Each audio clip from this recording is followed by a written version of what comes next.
Hello everyone, welcome once again in my YouTube channel इनेके career academy.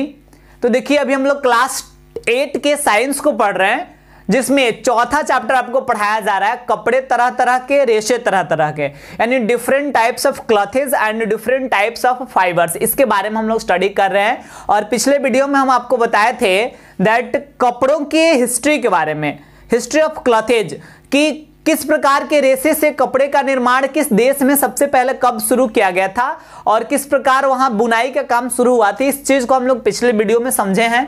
और आज के क्लास में हम आपको बताएंगे that different types of fibres से, यानी अलग अलग प्रकार के रेशों से अलग अलग प्रकार के कपड़े और अलग अलग प्रकार के पदार्थ का निर्माण हम किस प्रकार कर पाते हैं और ये रेशा किस प्रकार निर्मित होता है, इन सारे चीज को समझेंगे।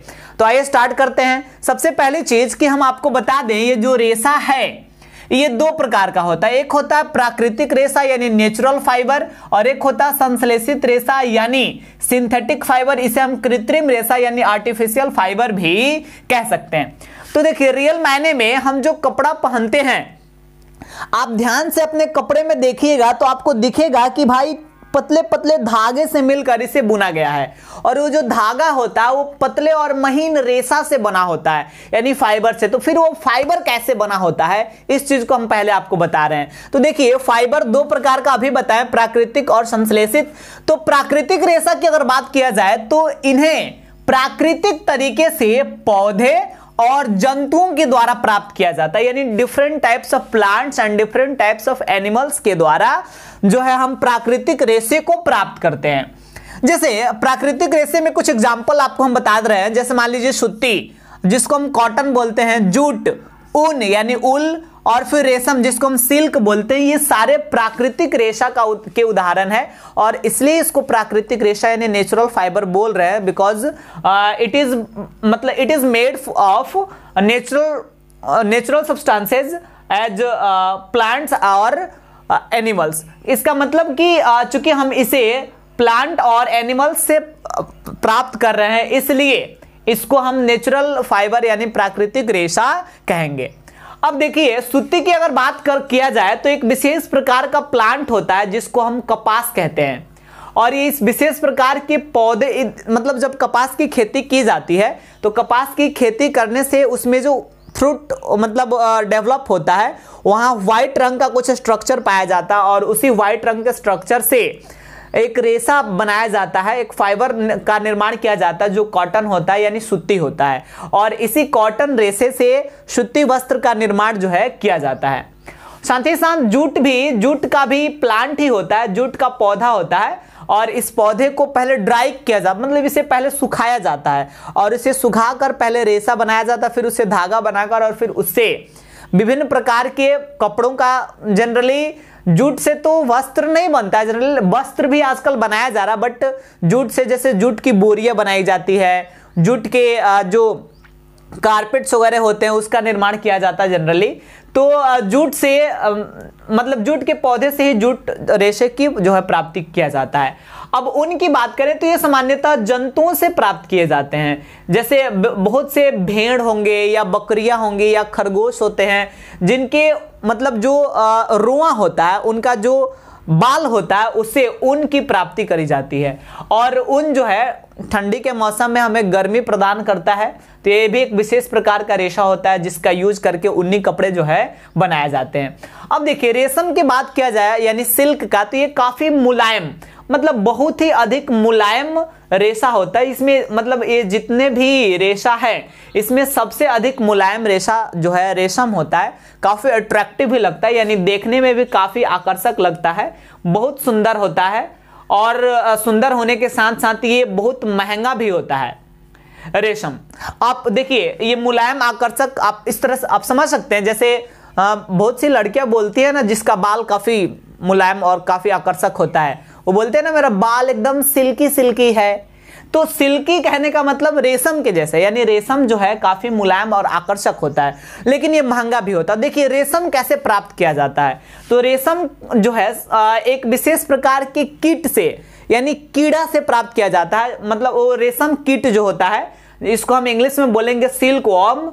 तो सिल्क वॉर्म से रेशम प्राप्त किया जाता। तो सिल्क वॉर्म एक विशेष प्रकार का कीट है यानी कीड़ा है, जिससे मतलब ये जो सिल्क वॉर्म है ये पहले एग्स देगा, अंडे देगा, और वह अंडा जो है डेवलप होकर और वहां से हम रेशा जो है प्राप्त करेंगे, जो सिल्क के रूप में हमें मिलता है।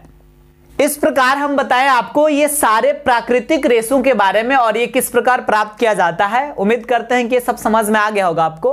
अब आइए हम रिटर्न आते हैं अब यहाँ संश्लेषित या कृत्रिम रेशे पे। तो देखिए ये मतलब कृत्रिम तरीके से तैयार किया जाता है और ये तैयार किया जाएगा विभिन्न प्रकार के केमिकल रिएक्शन से, यानी बहुत सारे केमिकल रिएक्शन होते हैं, रासायनिक अभिक्रियाएं होती है, बहुत सारे रासायनिक पदार्थ के केमिकल्स का यूज करके और हम इसे बनाते हैं, और मतलब केमिकल रिएक्शन के फलस्वरूप इसका निर्माण हम लोग करते हैं सिंथेटिक फाइबर्स का यानी आर्टिफिशियल फाइबर्स का। और इसका जो प्रमुख एग्जाम्पल्स है उसको हम लिखें, जैसे रेयान है, नायलॉन है, पॉलिस्टर है, एक्रिलिक है।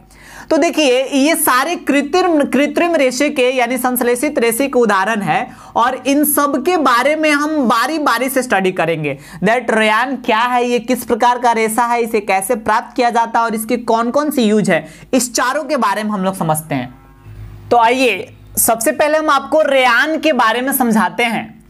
ये जो रेयान होता है, रेयान नामक जो रेशा होता है, इससे मतलब जो कपड़ा बनाया जाता है, इससे जो वस्त्र बनाया जाता है वो बिल्कुल रेशम से निर्मित वस्त्र के जैसा दिखाई देता है।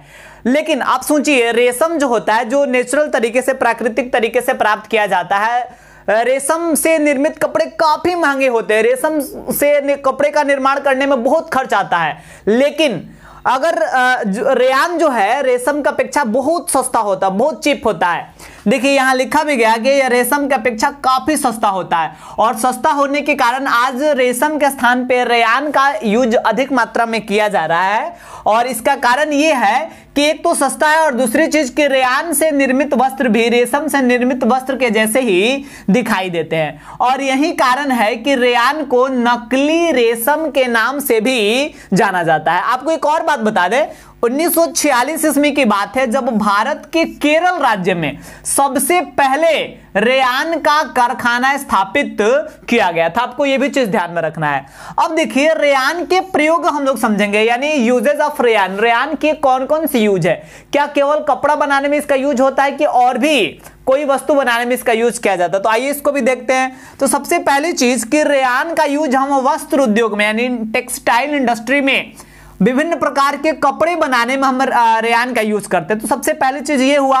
दूसरी चीज कि मेडिकल इंडस्ट्री में भी इसका यूज किया जाता है, यानी मेडिकल उद्योग जो होता है उसमें भी for making surgical dressing and bandage, यानी विभिन्न प्रकार के सर्जिकल ड्रेसिंग बनाने में और फिर बैंडेज वगैरह बनाने में भी रेयान का यूज किया जाता है।